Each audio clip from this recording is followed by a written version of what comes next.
Hola, buen día. Bueno, pues vamos a continuar con los temas.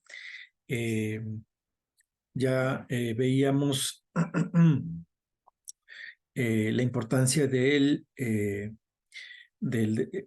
paradigma funcionalista, del paradigma epistemológico funcionalista, y veíamos cómo nos ayudaba a explicar ciertas, o más bien, desde qué perspectivas nos daba explicaciones del mundo y, bueno, y más que explicaciones nos garantizaba desde la perspectiva funcionalista que esas explicaciones tuvieran una objetividad, ¿no? Acuérdense que finalmente esta es la cuestión, buscar la objetividad. Bueno, pues ahora vamos a pasar de esta perspectiva funcionalista y de los criterios o los ejes que nos proponía para dar objetividad a nuestro conocimiento. Pues ahora vamos a pasar a analizar el pensamiento de Karl Popper, ¿no? Vamos a ver cómo sus ideas llegan a las ciencias sociales y qué propuesta nos hace él para poder conseguir cierto grado de objetividad en el pensamiento social o en el análisis de lo social, ¿no?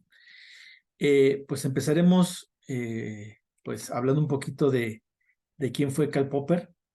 Eh, pues, era de una familia judía que se convierte al protestantismo. Termina, bueno, desde muy joven mostró sus dotes intelectuales, ¿no? Y pues a los 26 años presenta su tesis doctoral eh, con una perspectiva muy cargada hacia las matemáticas, ¿no? Aunque era una tesis de filosofía, pero trae mucho análisis y mucha lógica matemática. Y bueno, entonces tiene estas características también. Va a llegar la Segunda Guerra Mundial, ¿no? Él es maestro ya universitario y pues pasa, digamos, no le toca sufrir tanto las inclemencias de la Guerra Mundial. Eh, Acabando esta, bueno, pues va a mudarse a Inglaterra y ahí va a ser profesor de la Escuela de Londres de Economía y bueno, la Escuela de Economía y Política.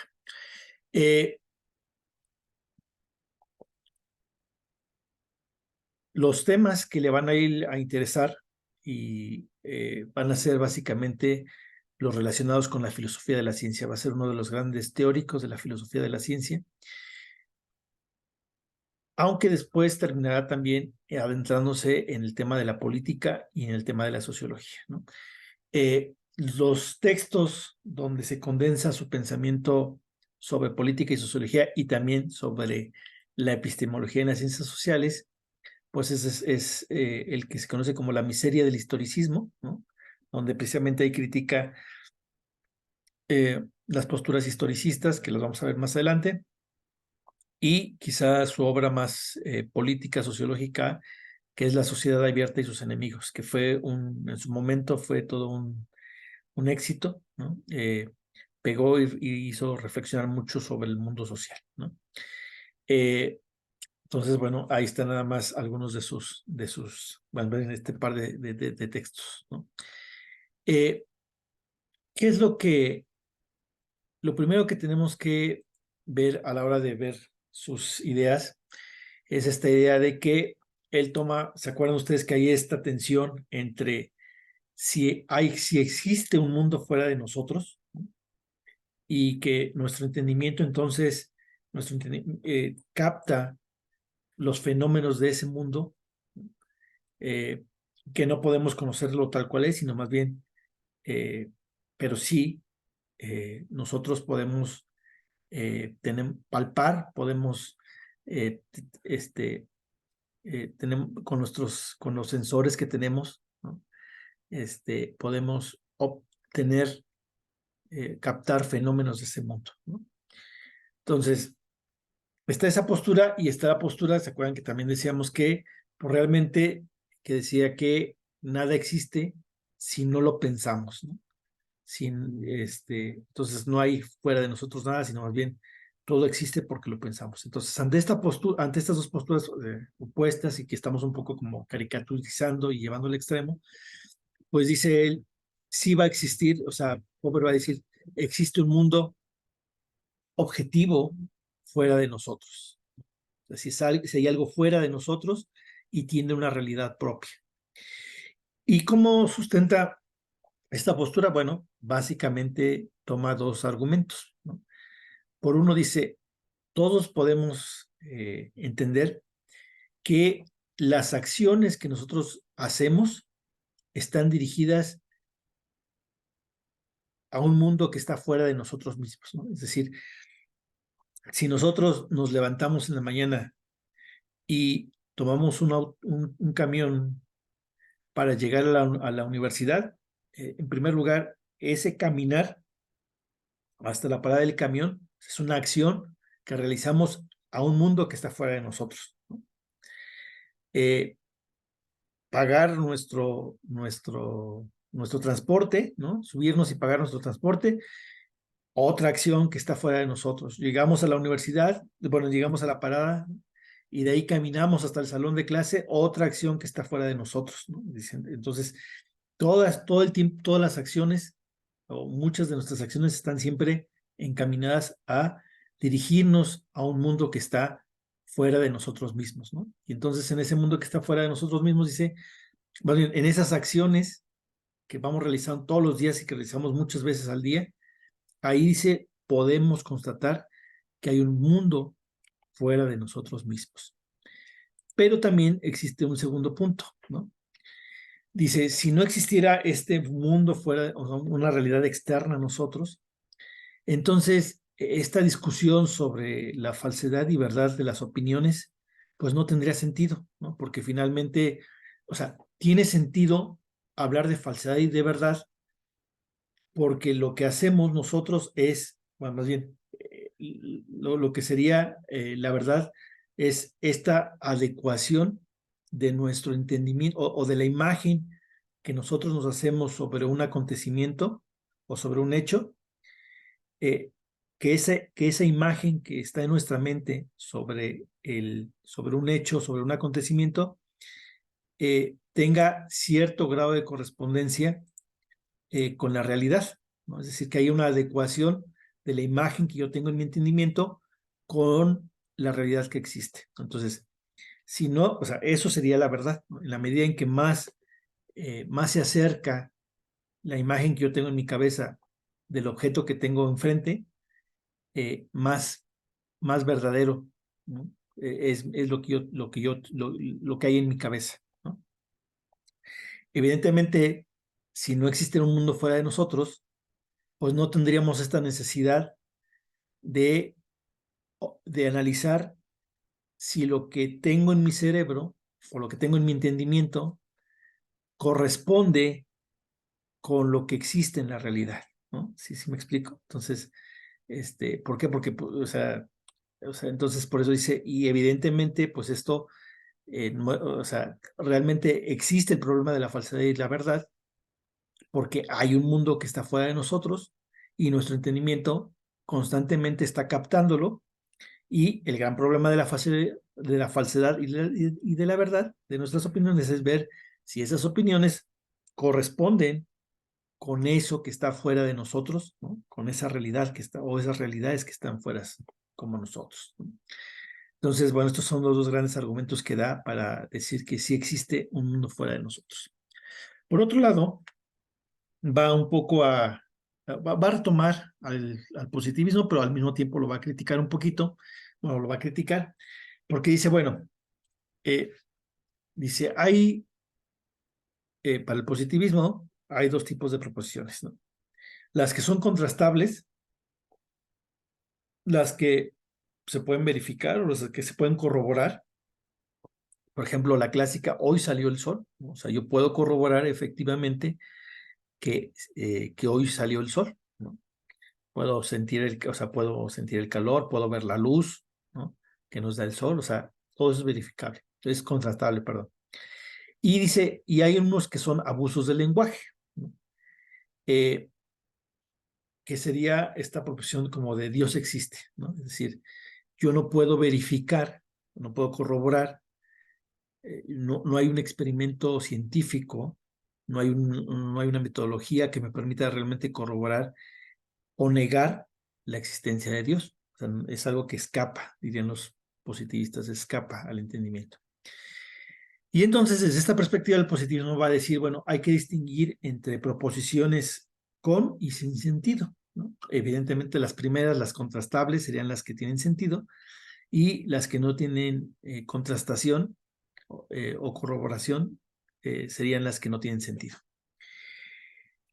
Lo que va a decir Popper, bueno, es que pues unas van a tener significado y las otras van a ser simplemente metafísica, ¿no? O sea, algo más allá de la física, eso es lo que literalmente significa metafísica, o van a ser más bien entendido en términos más filosóficos, van a ser una reflexión, pues una reflexión que muchas veces escapa o que te pretende ir más allá de lo material, ¿no? Entonces, bueno, va a decir, unas tienen significado y otras simplemente son metafísica. ¿Y dónde va a estar la crítica de Popper? Bueno, va a decir, a ver, hay proposiciones que son consideradas como ciencias. Y, por ejemplo, él pone ahí dos grandes corrientes o dos grandes perspectivas, el marxismo, fíjense, y el psicoanálisis, ¿no? Dice, estas dos ciencias no reúnen los criterios de cientificidad, ¿no? ¿Por qué? Porque todo lo tratan de explicar, o sea, más bien, ahorita vamos a ver por qué no reúnen los criterios de cientificidad, ¿no? Eh,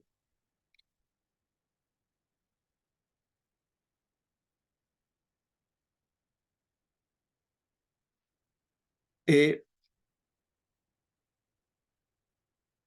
Ahorita entramos a ese tema, mientras vamos a ver, bueno, ahí lo dejamos como en paréntesis, ¿no?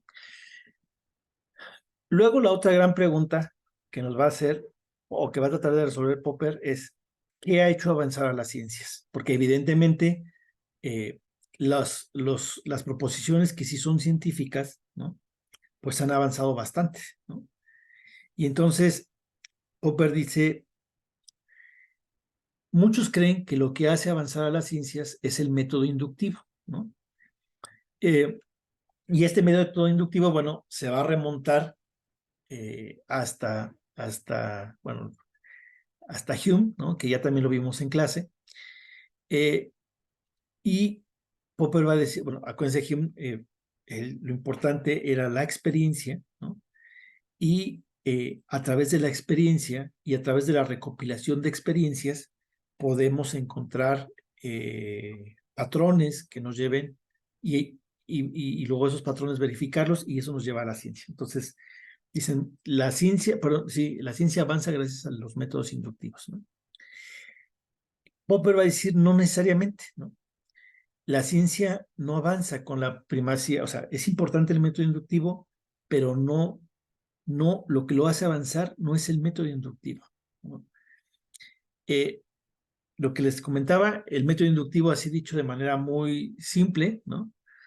Están los hechos, los observo, a través de la inducción encuentro ciertos patrones y a partir de ahí genero leyes y teorías, ¿no? Entonces estoy constantemente observando hechos, encontrando patrones, generando leyes y teorías, ¿no?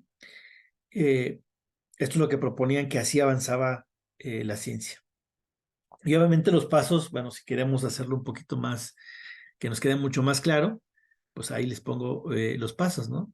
Igual, observamos, identificamos patrones, formulamos hipótesis, ¿no? Las contrastamos empíricamente, o sea, otra vez volvemos a observar, y en el contraste entre, o sea, una vez que estas hipótesis las volvemos a observar, pues podemos ver si nuestras hipótesis se acercan, se adecuan a la realidad o no se adecuan, ¿no? Entonces, esas serían nuestras conclusiones, ¿no? Podemos encontrar, bueno, tener ya teorías, en las conclusiones ya tendríamos propiamente como teorías, ¿no? Teorías con un cierto grado de verdad, ¿no? Pero dice Popper, lo que hace avanzar a la ciencia no es que encuentres muchos casos que corroboren tu hipótesis, sino lo que hace avanzar a la ciencia es cuando tu teoría es refutada, cuando encuentras casos que no se adecuan a esas primeras hipótesis. Y aquí aparece uno de los conceptos más famosos de Popper, el falsacionismo. Si postulamos la teoría, el clásico ejemplo, ¿no? Y seguramente ya lo han visto en preparatoria, si postulamos la teoría de que todos los cisnes son blancos, ¿no? Pues eso significaría que nosotros conociéramos desde el primer cisne que existió hace decenas de miles de años hasta el último cisne que va a existir cuando este mundo se acabe, ¿no? O si este mundo se acaba y salen personas en naves espaciales a poblar otros mundos y se llevan cisnes, pues conocer todas las descendencias de esos cisnes, ¿no? Entonces podríamos realmente decir que todos los cisnes son blancos. Aquí el asunto es si en todo ese montón o en toda esta gran cantidad de cisnes a lo largo de decenas de miles de años hubiera uno solo de color negro, pues entonces nuestra teoría ya no es tan sólida, ¿no? Porque entonces no podemos decir todos los cisnes son blancos, ¿no? Y entonces habría que replantearse la teoría, ¿no? Entonces, esto es propiamente lo que se conoce como el falsacionismo, que les digo que es uno de los conceptos claves en el señor Karl Popper, ¿no? El proceso inductivo, es decir, el poder decir, yo he visto 12,000 cisnes y todos son blancos, pues solamente lo que hace es corroborar teorías, es decir, todos los cisnes son blancos, me encuentro un cisne blanco, me encuentro un cisne blanco, y cada vez que me encuentro un cisne blanco, efectivamente yo voy a estar corroborando mi teoría, ¿no? Pero no podemos realmente verificarla hasta conocer todos los casos, es decir, hasta desde el primer cisne que existió, pasando por todos los cisnes que han existido en todos los 5 continentes, ¿no? Y los que puedan existir en un futuro, ¿no? Evidentemente no tenemos esa capacidad, ¿no? Entonces, por lo tanto, lo único que podemos hacer es corroborar teorías, ¿no? Ahí está, y solamente podemos decir que una teoría está verificada si conocemos todos los casos, cosa que es prácticamente imposible. Bueno, aquí estamos hablando de teorías, pues es un ejemplo simple, ¿no? Pero para que entendamos, evidentemente va a haber teorías mucho más complejas, y ahí, entre más compleja es una teoría, más complejo es poder verificar o corroborar, bueno, más bien verificar, o sea, hacerla que esté verificada, es decir, conocer todos los casos, ¿no? Dicho de otra manera, ¿no? Cuando tú tienes, ya saltando un escalón más, cuando tú logras pensar, aunque sea pensar un experimento donde el resultado va a ser opuesto, puede ser opuesto a lo que tú postulaste, en ese mismo momento estoy ante una proposición científica, es decir, es científica porque es falseable, ¿no? O sea, yo por lo menos a nivel teórico puedo imaginar un experimento que puede hacer, que puede revocar o puede refutar la teoría que yo estoy postulando, ¿no? Y entonces, aquello que no sea falseable, va a decir Popper, no entra en el ámbito de la ciencia, ¿no? Y bueno, este ejemplo es clásico, ¿no? Cuando ante la propuesta o ante el enunciado, cuando Saturno está en Piscis, los Libras se enamoran más fácil, ¿no? Esto no es ciencia, porque yo no lo puedo falsear, ¿no? O sea, yo no puedo, eh, sí, o sea, sí, simplemente no lo puedo falsear, ¿no? No hay una forma de poder imaginar un experimento donde esto pueda ser refutado, ¿no? Imagínense, pues sí, porque aparte en el enamorarse entran una multitud de causas, ¿no? Y entonces, ¿cómo puedo yo saber que Saturno, perdón, que sí, que Saturno esté en Piscis es la causa preponderante, ¿no? O es la causa, ¿no? Entonces, pues no es falsedad, no está. Y dice tampoco por ejemplo, bueno, en este caso serían las pseudociencias, ¿no? Como sería la cuestión de los horóscopos. Pero también dice, bueno, tampoco ni el marxismo ni el psicoanálisis pueden entrar en el ámbito de la ciencia, ¿no? Y no pueden entrar, por ejemplo, en el caso de estos dos ejemplos, del marxismo y el psicoanálisis, porque dice, básicamente para cualquier situación, ellos tienen una respuesta que tiene como base sus propias premisas. Entonces, por ejemplo, dice, el marxismo, para cualquier fenómeno que se le presente o cualquier fenómeno social, siempre va a recurrir a que todo tiene que ver con las condiciones materiales de la sociedad, ¿no? Y, y básicamente, o sea, no hay nada que tú puedas decir que te digan es que tiene que ver con las condiciones materiales de la sociedad. Es decir, no es falseable, o sea, no podemos pensar un experimento donde podamos falsear. Y el otro sería el psicoanálisis. Todo, todo, absolutamente todo tiene que ver con que existe algo que se llama el inconsciente y este inconsciente tiene una serie de mecanismos que se ponen en funcionamiento, ¿no? Entonces, por lo tanto, si una persona después de 20 años de estar recibiendo terapia, yendo al psicoanalista, ¿no? No cambia sus hábitos, ¿no? O no logra cambiar su ansiedad, ¿qué te va a decir el psicoanálisis? Es que hubo una resistencia del paciente, ¿no? O sea, no hay un solo caso que pueda ser contrastado, o sea, que refute, ¿no? Porque siempre ellos van a encontrar una respuesta que darte ante cualquier situación, ¿no? Entonces, por lo tanto, va a decir Popper, psicoanálisis y marxismo no son propiamente una ciencia, ¿no? Entonces, ¿qué es lo que hace avanzar a las ciencias si el método inductivo no necesariamente no tiene esta preponderancia que proponen los empiristas, ¿no? Entonces dice, más bien lo que hace avanzar a la ciencia sería el método deductivo. Es decir, nosotros no nos ponemos a observar o analizar la realidad de la nada, ¿no? Nosotros cuando analizamos la realidad ya traemos en nuestra cabeza hipótesis y teorías, ¿no? Y entonces esas hipótesis y teorías eh, nos permiten como encuadrar el aspecto de la realidad que vamos a observar y desde la perspectiva en que lo vamos a observar. Y entonces lo que hacemos es ver si lo que traemos en nuestra cabeza se corresponde con la realidad que estamos observando, y si no se corresponde, entonces tenemos que postular nuevas teorías, ¿no? Y entonces dice, en esa postular nuevas teorías es cuando podemos decir que la ciencia avanza, porque estoy creando algo nuevo, ¿no?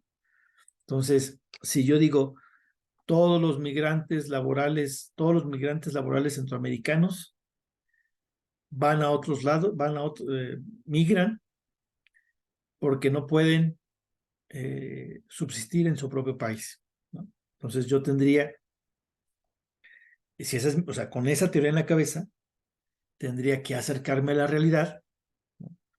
Y ver si efectivamente la gran mayoría de los migrantes por cuestiones laborales de Centroamérica se desplazan porque no encuentran trabajo en sus respectivos países, ¿no? Si se comprueba que sí, bueno, entonces ya corroboré mi teoría. Si empezamos a encontrar casos donde esto no se cumple, entonces yo tengo que reformular mi teoría, ¿no? Es decir, me lanza hacia nuevas ideas.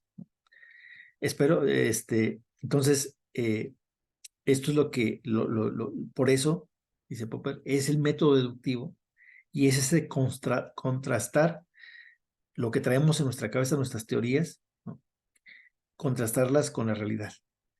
Y, vuelvo a repetir, el traer estas teorías o conceptos en la cabeza también nos permite, de hecho, nos permite encuadrar el mundo, ¿no? Es decir, darle, pues sí, fijar nuestra mirada en ciertas cosas y desde ciertos ángulos. Y desde ahí observamos el mundo y desde ahí podemos crear nuevas teorías, ¿no? Bueno, simplemente ¿qué ventajas o qué cosas positivas podría traer la cuestión de los métodos deductivos? Bueno, o del método deductivo, bueno, ahí está, ¿no? Es un razonamiento lógico, hay reglas establecidas, evita la ambigüedad y la subjetividad de los argumentos, ¿no? Hay una conexión clara entre conceptos y proposiciones, reduce la incertidumbre al llegar a conclusiones, etcétera, ¿no? Entonces, estas son algunas de las ventajas que tendría el método deductivo, ¿no? Y que Popper, acuérdense que dice que nos hace avanzar la ciencia. Entonces, desde esta perspectiva, las teorías, pues no serían otra cosa más que una especie como de redes, ¿no? Donde captamos la realidad. Y entonces, en la medida en que yo postulo teorías y capto la realidad, y hay espacios de la realidad que no logran ser atrapados por esas teorías, entonces eso me obliga a mí a reformular mis teorías de tal manera que cada vez las teorías ya van haciendo más finas, más precisas, ¿no? Y entonces, en la medida en que mis teorías son más finas y más precisas, voy captando muchos más elementos de la realidad, ¿no? Realmente tengo la capacidad de conocer lo real, ¿no? Bueno, o de conocer lo que está fuera de mí, ¿no? Entonces creo que esta metáfora de las redes, ¿no? Y de la fineza de las redes, bueno, creo que nos ayuda mucho a entender cuál es el reto, más bien, sí, cuál es el reto de las ciencias sociales en términos epistemológicos, hacer cada vez teorías con un mayor grado de fineza que permitan captar la mayor cantidad de casos posibles o explicar la mayor cantidad de casos posibles, ¿no? Aquí les pongo una cita literalmente de Popper, ¿no? Donde habla precisamente de que serían como redes, las teorías serían como redes para atrapar el mundo real, ¿no? Y pues esas redes lo que nos ayudan es a racionalizar el mundo, a explicarlo, a dominarlo, y el esfuerzo que hacemos es que esas redes sean cada vez más finas, que capten cada vez más elementos de la realidad, ¿no? Más bien que expliquen eso, que racionalicen, expliquen y dominen cada vez más facetas de esa misma realidad que estamos explicando, ¿no? Si nosotros queremos hacer una teoría de la migración por cuestiones laborales, bueno, pues entonces, en la medida en que vayamos adentrándonos más y vayamos conociendo más casos, ¿no? Vamos a poder ir perfeccionando más esta teoría.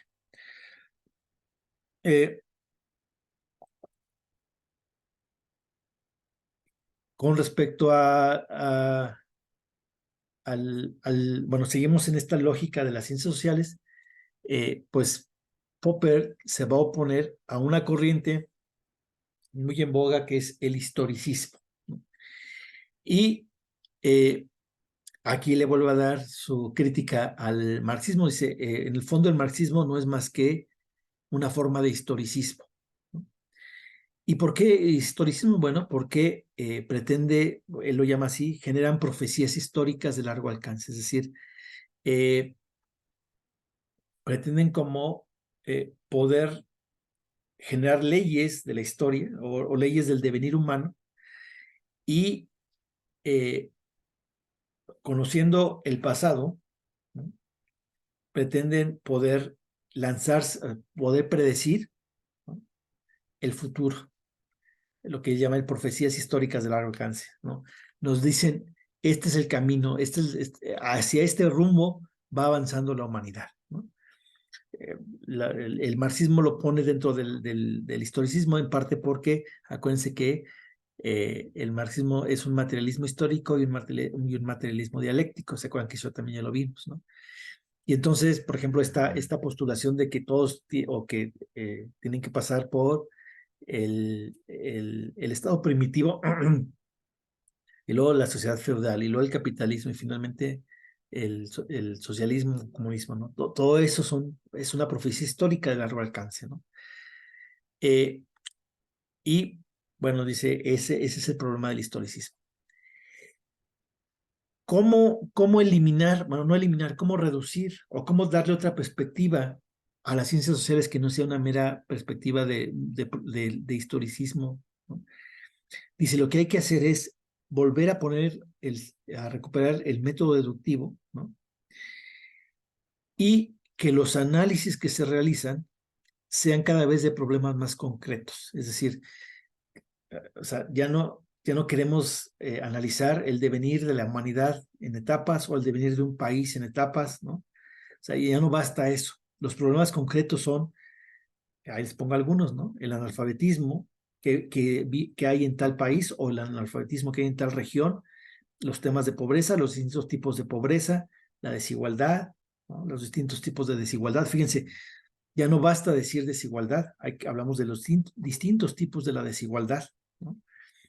Y entonces todo esto, dice, cada vez va a ser que nuestras redes, ¿se acuerdan de la metáfora de las redes? Sean cada vez más finas y finalmente las ciencias sociales lo que tienen que hacer son resolver problemas concretos, ¿no?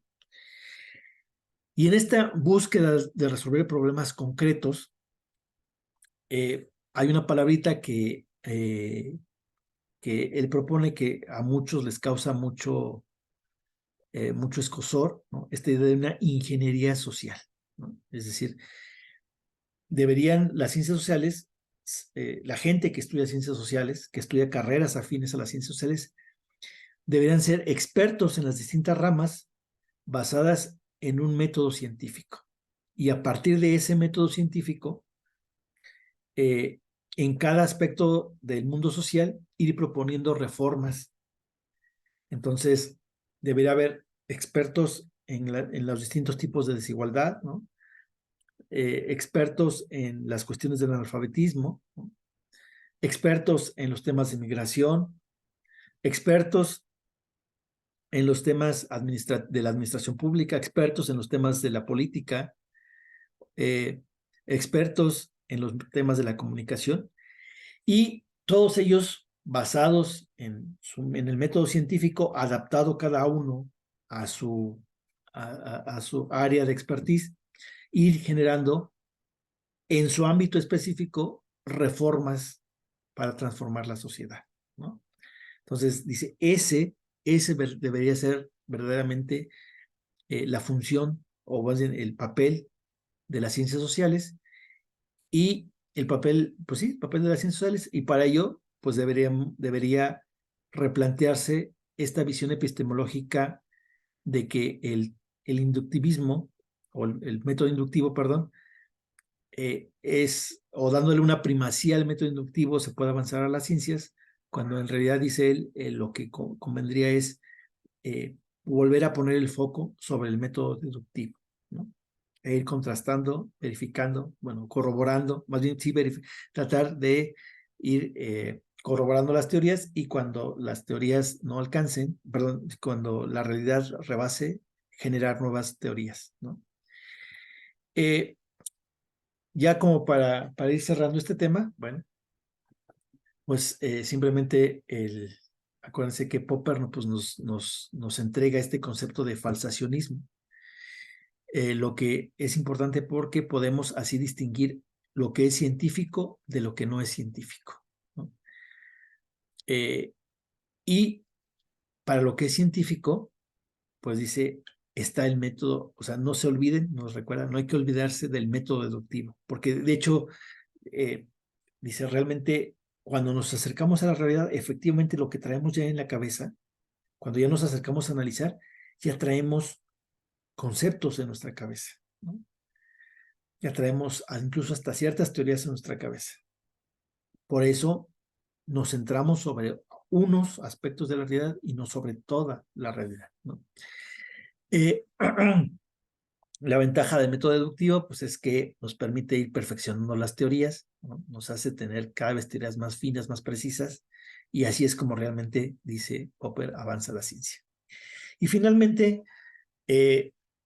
esta propuesta de que para la transformación de la sociedad, pues tiene que haber expertos en las distintas áreas de las ciencias sociales que dominen cada uno en su área un método, unas herramientas científicas que vayan permitiendo lo que se conoce como una ingeniería social, ¿no?